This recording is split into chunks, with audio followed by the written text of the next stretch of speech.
listen. Hey Martin, what's wrong? I've had enough of this. Every change I've suggested is knocked down. It's impossible to change anything around here. And maybe your suggestions are no good? That's nonsense. You know why it happens. Everybody knows. It's because people resist change. Resist, resist, resist, resist. You are wrong. I don't resist change, and neither does the average Joe. Everyone is pushed for major changes in his or her life. Many young people leave their homes, choose to get married, prefer children, and show me somebody who resists the change of a promotion at work. Can you really fool yourself that you don't resist change? I resist only the changes that I have a good reason to resist. The others I accept. Baloney! Try me. Okay, I'm game. Making a change is like climbing a mountain. Here's one. Climb it. Don't think so. Haha, you see? You do resist change. I don't resist change. I resist this particular change because I don't have a reason to climb the mountain. I don't see the plus in the change. Well, what's a good reason for you? A higher salary, better health, or an improved relationship. Okay, I'll take care of your excuse.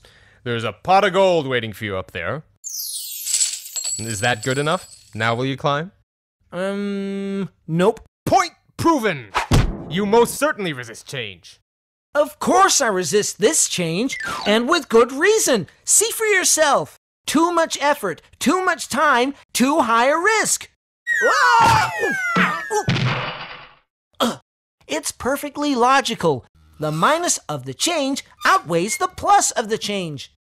Another excuse. Fine, I'll reduce the required efforts and the risk. Now are you willing to climb? I don't think so.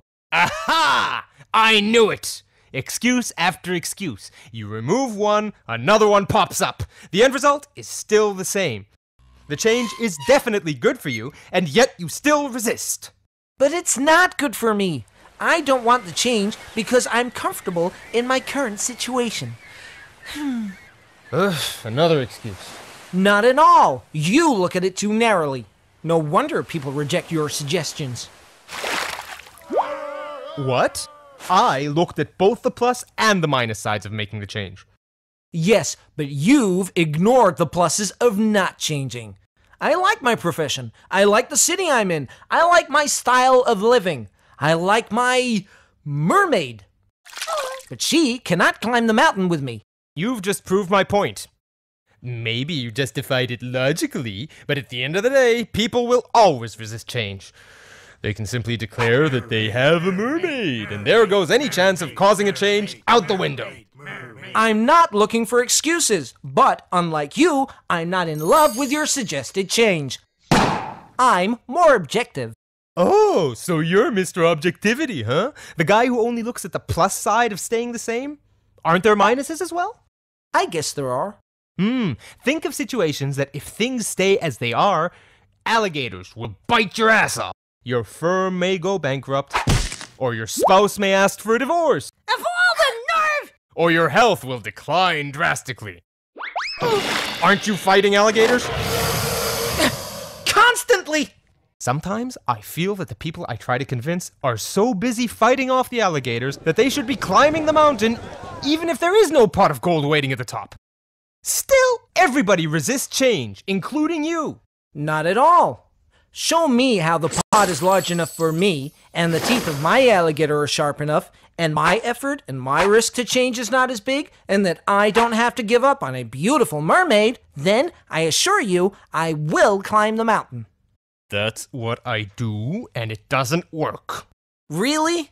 Have you ever tried to present all four sides of your suggestion? Let me ask you a more pertinent question. Did you figure out in advance what the pot is for the person you're trying to convince? Not your pot, but his or her pot. What is his or her crutch? What are the alligators and the mermaids for the other party? I guess not. There you go. Also, when you concentrate on one aspect and the other person concentrates on another, you are bound to miscommunicate. Looking at all four factors and doing it from the other party's perspective sounds like a lot of preparation. Are you sure it'll pay off? Not if you believe that people are programmed to resist change, or any change. I guess I'll never know unless I give it a try. I'll let you know how it went. But Paul, I see how it might work for convincing an individual, but it won't work when trying to introduce a full-scale organizational change, with the collaboration of so many people is needed. Yes, it will, as long as you recognize that for different individuals, each of the four elements might be vastly different. A lot more work, but who said that changing an organization is easy? Ellie Goldratt, the person who wrote The Goal, shares his experience on how to change a whole organization in his new book, Isn't It Obvious?